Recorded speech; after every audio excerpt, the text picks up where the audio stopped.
Coco Chanel. Fashion is not just about dresses. Fashion is something in the air. Fashion is in the sky, the street. Fashion is about ideas, the way we live, what is happening. Coco Chanel. At the start of the 20th century, the idea of women in business seemed crazy. In those days, men held all the positions of power and made all the decisions about money. They believed that a woman's place was in the home, looking after her children, cooking for her family, and managing the house. If a woman needed to work, she could perhaps find a job in a shop or in a factory, but she had no chance of working as a businesswoman or a banker or a lawyer. Women's fashions in the US and Europe at that time supported this idea of their position in society. Fashionable women wore long dresses that almost touched the ground. This made it difficult for them to drive a car, ride a horse, or even walk quickly. As a result, they needed men to arrange their travel for them. A fashionable woman was also expected to keep her skin as white as possible, to show that she didn't work outside in the sun. This meant that women spent a lot of time indoors. When they went out, they often wore large hats that were decorated with flowers, leaves, and fruit. These protected their faces from the sun and made it even more difficult for them to move around. But many women weren't happy with their position in society, and they didn't like the clothes they had to wear either. One of these people was a French woman called Gabrielle Coco Chanel. When she went into business in 1910, she planned to change the clothes that women wore. But over the next 60 years, she did much more than that, as she became the richest and most successful businesswoman of the century. Coco Chanel had no experience of business when she opened her first hat shop in Paris in 1910. She was only 27 years old, and she came from an ordinary family. When she left school, she worked for a dressmaker for a short time. Later, she tried to become a singer in a nightclub, where she was given the name Coco. Coco was an attractive young woman. She always dressed well, and she was good at making friends. Although she didn't have any money, she mixed with fashionable, successful people, and her boyfriends were often rich young army officers. One of these was a handsome young Englishman with a big black moustache called Boy Capel. When Coco asked him to lend her some money so she could open a shop, he was surprised. He had never heard of a woman in business before, but he liked the idea. "A woman in business?" he said. "That sounds fun. How much do you want?" Coco asked for enough money to open a shop in one of the best streets in Paris. "No problem," replied Boy Capel. He was so rich that he didn't care if he never got his money back. Many of Coco's customers in her first shop were her rich young women friends. They loved the simple but beautiful hats that Coco made for them. At parties, they laughed at other women who still wore hats that were covered in fruit and flowers. Soon they were asking Coco for clothes that were designed in the same simple way.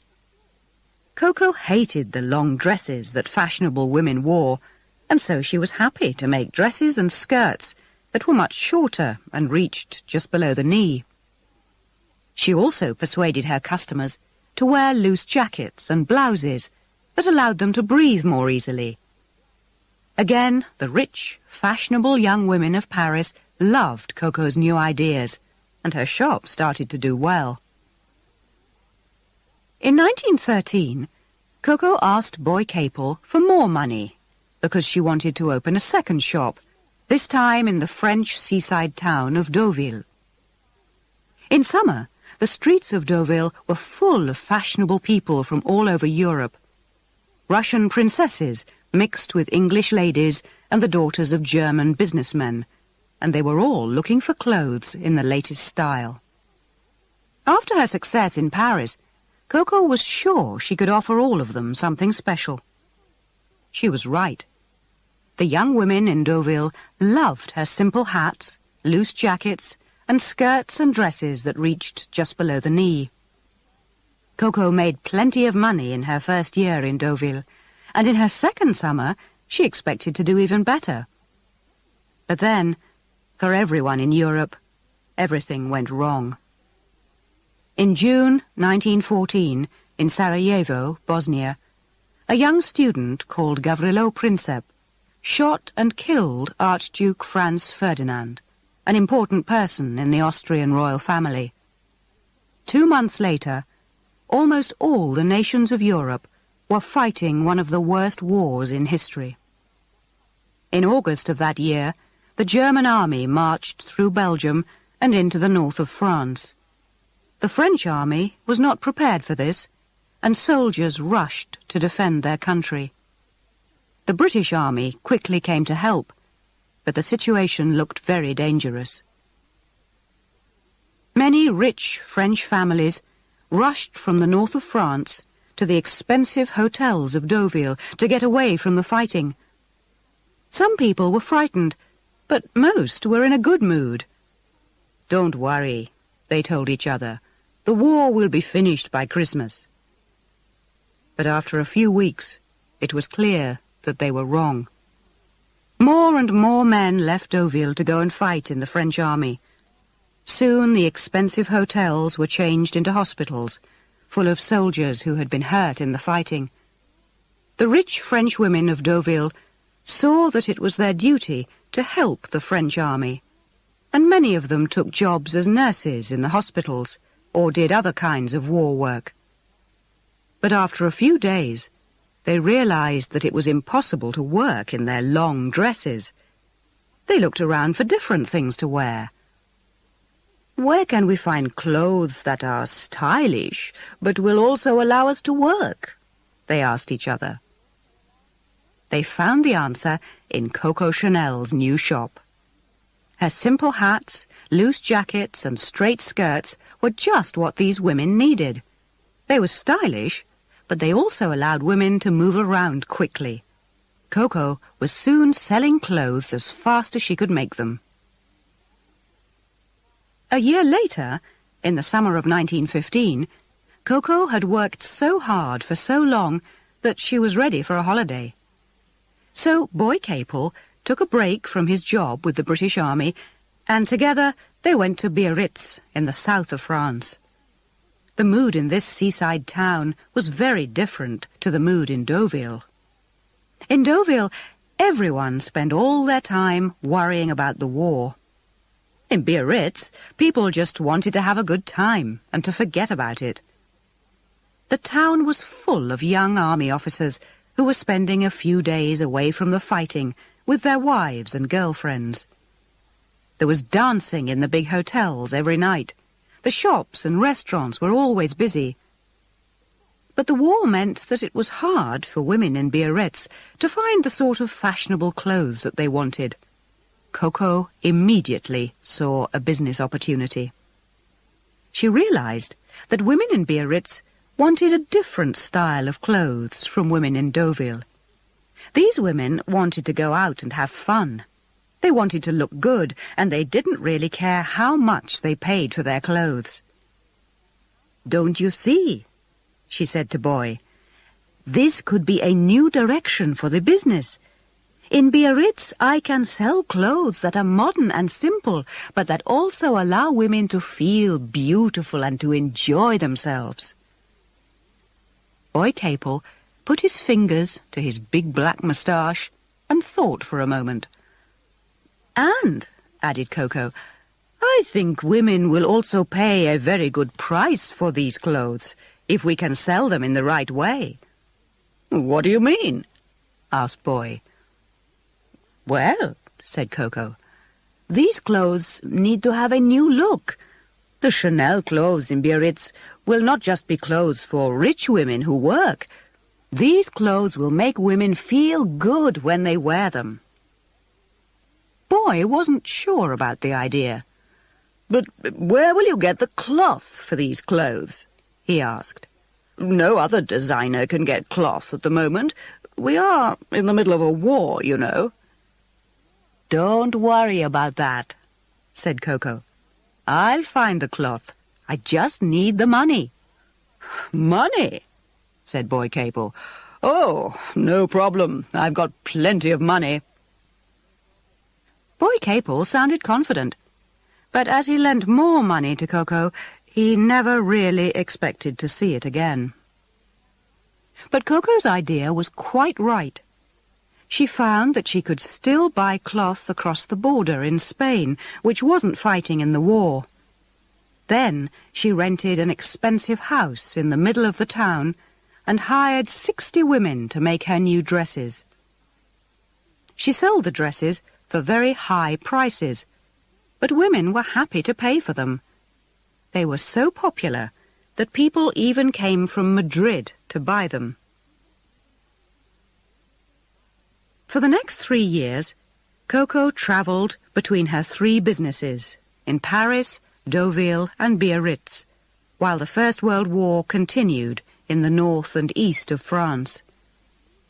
By 1916, over 300 people were working for her. She soon made so much money that she could pay back Boy Capel all that she had borrowed. Koko had been lucky, because the war had given her a chance to make her new designs popular. But she had also shown that she could recognize business opportunities and that she could change her style to suit her customers.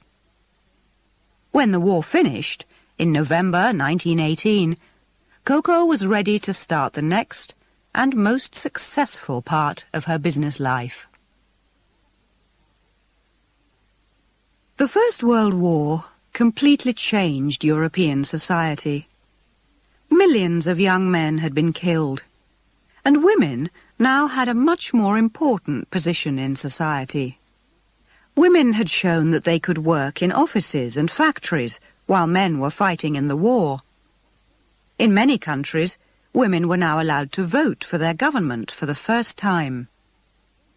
By the start of the 1920s, women had realized that they could be different from their mothers. They could lead a very different kind of life from the one they had known before the war. After the bad times of the war, rich young people just wanted to spend money and to have fun. They drove their shiny new cars to the beach, where they played games and swam in the sea. Both men and women went to parties, where they smoked cigarettes and drank alcohol. They danced to the music of Louis Armstrong and Jelly Roll Morton. They went to the cinema to watch the films of Charlie Chaplin and Greta Garbo, and they also wore the clothes of Coco Chanel. Women didn't want to return to the long, tight dresses and silly hats of the years before the war. They wanted clothes that allowed them to move around freely. Chanel's style was just right for the time. But now, her clothes were not just for the women of Paris, Deauville and Biarritz. The end of the war meant that she could sell her clothes around the world. For women in the big cities of Europe, she made smart suits of jackets and skirts.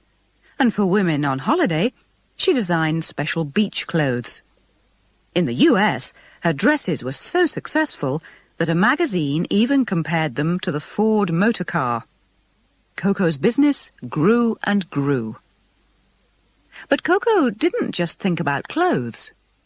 She realized that women couldn't always wear diamonds and other expensive jewelry when they went out, so she started making jewelry that looked real but was made from cheap materials. She also introduced the idea of short hair for women, and for the first time she made it popular for women to go out in the sun so their skin went brown. But Coco's best decision was to go into the cosmetics business. She knew that the cosmetics business and the fashion industry were similar in many ways, and she was sure that her ideas could help her to be successful in this area. She also believed that cosmetics were very important. She once said, "If a woman doesn't wear perfume, she has no future." So, in the early 1920s, she went to see a man called Pierre Wertheimer to discuss her plan. Wertheimer owned the biggest perfume factory in France, and he was very happy to work with such a famous designer. At that time, women wore perfumes which always smelled of flowers. But Coco wanted her perfume to have a completely different smell. Together, Wertheimer and Chanel invented a new kind of perfume, and they decided to sell it in a simple, square bottle. They agreed to give it Coco's name, and she added her lucky number. The result was Chanel No. 5, the most successful perfume of the past 100 years. As Coco grew richer and more successful, she mixed with the most famous people of the time. She loved to be with artists, and she made clothes for shows at theatres in Paris, where she worked with Jean Cocteau, Pablo Picasso, and Sergei Diaghilev. These people all admired Coco's work and understood what she was trying to do. Coco worked in fashion according to rules that seemed to have value only for painters, musicians, and writers, said Jean Cocteau. But Coco didn't just mix with artists. She often went to parties where she met important people like the future King of England, the Prince of Wales, and Britain's future war leader, Winston Churchill. And after her boyfriend of the war years, Boy Capel, was killed in a car crash, she was often seen on the arm of rich Russian and English lords. For Coco and her friends, the 1920s were the happiest 10 years of the 20th century. But the good times suddenly ended in October 1929, when the stock exchange in Wall Street, New York, crashed. Share prices fell and fell and fell. The world economy was badly damaged. Thousands of businesses closed, and millions of people lost their jobs. For most people, the Wall Street crash was a disaster, but not for Coco Chanel. While ordinary people suffered, the richest people in the world still had money, and they still wanted expensive, fashionable clothes. Instead of making cheaper, simpler clothes, she started to design even more expensive clothes and to use real diamonds in her jewellery. Coco had remembered the lesson of Biarritz. In times of trouble, the secret of success is to help people to forget their problems. In these bad times for the world economy, other successful people remembered the same secret. One of these people was the great Hollywood film producer Sam Goldwyn. As ordinary people in America got poorer and poorer, he realized that they wanted to see films about a different kind of world. They wanted films that showed the wonderful lives of rich, beautiful people. They wanted to go to the cinema and get away from their problems. Goldwyn decided that people in his films should wear the best and the most expensive clothes in the world. And so he went to the top fashion designer in the world, Coco Chanel. Coco understood his idea immediately, and she was interested. "How much will you pay me?" she asked. $1 million, said Goldwyn. With an offer of so much money, how could Coco refuse? She went to Hollywood, she met the film stars, and then she started work on their clothes. Everyone waited to see the results. The first film was called Tomorrow or Never, and its star was Gloria Swanson. In the film, her clothes were beautiful, but they were quite simple. When the film was shown in the US, people were surprised. They had expected something more for $1 million. When an American newspaper wrote about the film, it said, "Chanel wants a lady to look like a lady. Hollywood wants a lady to look like two ladies." Chanel kept the money, but Sam Goldwyn decided not to use her clothes again. Back in Paris, Cocoa had more problems. The French economy was in a very bad state. People without work wanted jobs, and the people with jobs wanted more money. Bosses like Cocoa had everything, while it was hard for many French people to feed their families. In the middle of the 1930s, Cocoa's business employed around 4,000 people. She thought she was good to the people who worked for her, but some of them had a different opinion. In 1936, 50 of her workers stopped work and sat down in one of her factories in Paris. Cocoa put on her best suit and rushed to speak to them, but they had locked the door of her factory and she couldn't get in. Cocoa was very angry. How could they do this to her? She and her workers argued and argued, but they couldn't agree on a solution to their differences. Cocoa's reply showed that she was a very tough businesswoman. She sacked 300 of them. But still they refused to change their minds. Cocoa now had an even more serious problem. She had designed some new clothes for a fashion show, and she was worried that they wouldn't be ready. What could she do? She decided to give her workers what they wanted, but she never forgot what they had done to her. At around this time, Cocoa started to go out with a rich German man called Hans Gunther von Dinklage. She always called him Von D. Nobody knew exactly what Von D was doing in Paris, but many people thought that he was a spy for Germany's Nazi government. This didn't worry Cocoa, and the two of them started to live together in the expensive Paris Ritz Hotel. But while Cocoa and Von D enjoyed their life, Europe moved closer to war. In 1938, Hitler's German army marched into Czechoslovakia. The next year, the Germans marched into Poland, and the Second World War began. Although Cocoa's business had done well in the First World War, she decided that she didn't want to work through another war. Perhaps she was still angry with her workers after the problems of 1936. Or perhaps she had just had enough of business. But for whatever reason, in 1939, Cocoa closed her fashion business and all her workers lost their jobs.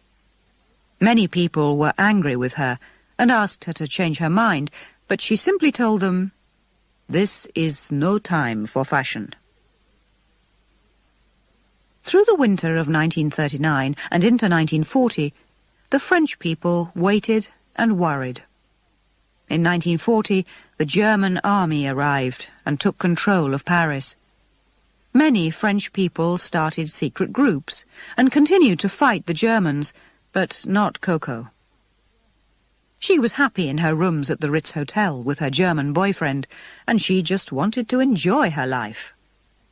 The war hadn't closed the theatres and shops of Paris, so she could still go out and do what she wanted. But as her fashion business was now closed, she needed to find other ways of making money. She knew that her perfume, Chanel No. 5, was still very popular with the French and German women who were living in Paris. She also knew that her partner in the perfume business, Pierre Wertheimer, had left France to get away from the war and was now living in the US. Cocoa thought she saw an opportunity to take control of the whole perfume business. But although Wertheimer was on the other side of the Atlantic, he was not going to allow this to happen. Chanel No. 5 made him so much money that he didn't want to lose control of it. Cocoa, Wertheimer, and their lawyers started to argue about it. But while Cocoa and Wertheimer fought for control of Chanel No. 5, the Germans were slowly losing control of the war. In June 1944, the British and the Americans landed on the beaches of the west of France and started to move towards Paris. 2 months later, they were just outside the city. The Germans realized that they were beaten and started to leave. The people of Paris opened the doors of their houses had parties and danced in the streets. But Coco wasn't so happy. She knew that many French people were angry with people who had helped the Germans in the war, and they wanted to punish them. Would they want to punish Coco? She wasn't going to wait to find out. When the war ended, she left France and went to live abroad. For most of the next 8 years, Coco lived quietly in Switzerland. She soon found out that she was so rich that she didn't need to work. She continued to argue with Pierre Wertheimer about the control of Chanel No. 5 from her new Swiss home. But when he returned to France after the war, they found a way to solve their problems. Wertheimer kept control of the perfume business, but he agreed to pay Coco 2% of the money from sales of the perfume around the world. This meant that Coco was now earning around $1 million a year, and she didn't even have to get out of bed in the morning.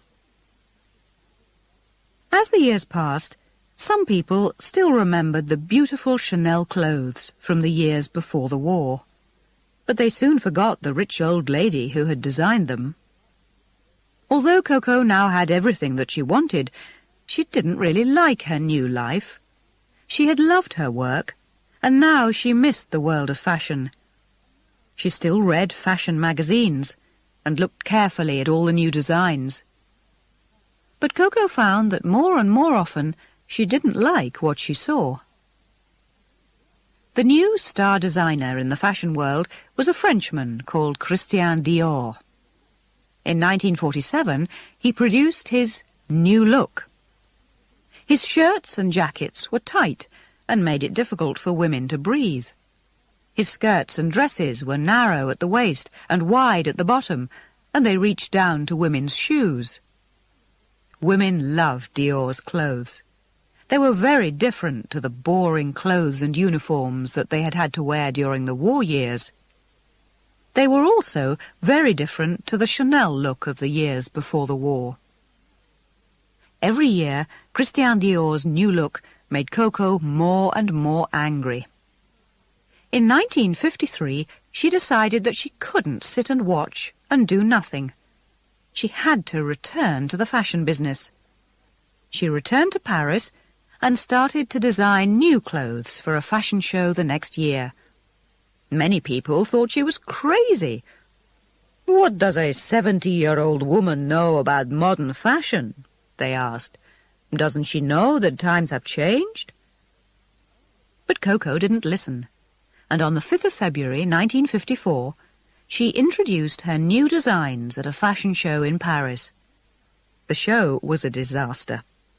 The newspapers said that they were clothes for old ladies and country people. Coco was upset and angry that her designs had been criticized so strongly.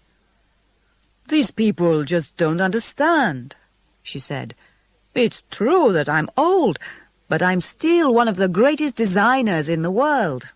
I changed women's fashion once, and I know I can change it again. I'll show them."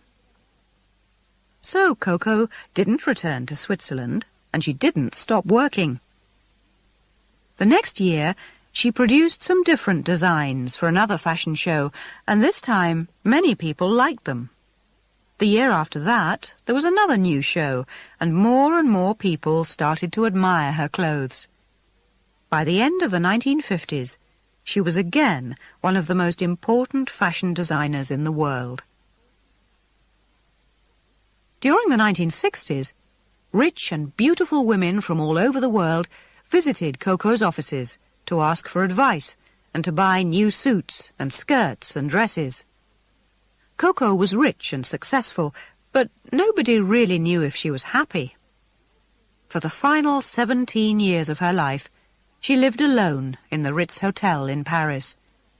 Every morning she walked across the road to work in the offices above one of her shops. She was often still cutting cloth and making dresses late at night. Why did she work so hard? She once said, "Work has always been a kind of drug for me." If work was her drug, It was a drug that helped her to live for a long time. She was still designing new clothes for the world's top women when she died in 1971. She was 87 years old. Today, Chanel is still one of the most important names in fashion and cosmetics. But the modern House of Chanel is very different to Coco's old company. A new boss, the German designer Karl Lagerfeld, joined the company in 1983 and introduced several new ideas. He saw that the company could use Chanel's famous name to sell many different products all over the world. Soon the company had shops in over 40 countries. The Chanel name was on hats, belts, jewellery, clothes and handbags, as well as on many different kinds of cosmetics. Chanel's products were bought by many more women than ever before. But if Coco was still alive today, she would probably be pleased with many things about the modern company. She could walk into the best shop in any big city in the world and buy her Chanel No. 5 perfume, and it would still be in the same square bottle. She could walk into a Chanel shop and still find smart suits and beautiful dresses in the simple Chanel tradition. In her work as a designer, Coco Chanel loved simple styles because she believed that a woman was always more important than the dress that she wore. "Dress badly," she once said, "and people will notice the dress. Dress well, and people will notice the woman."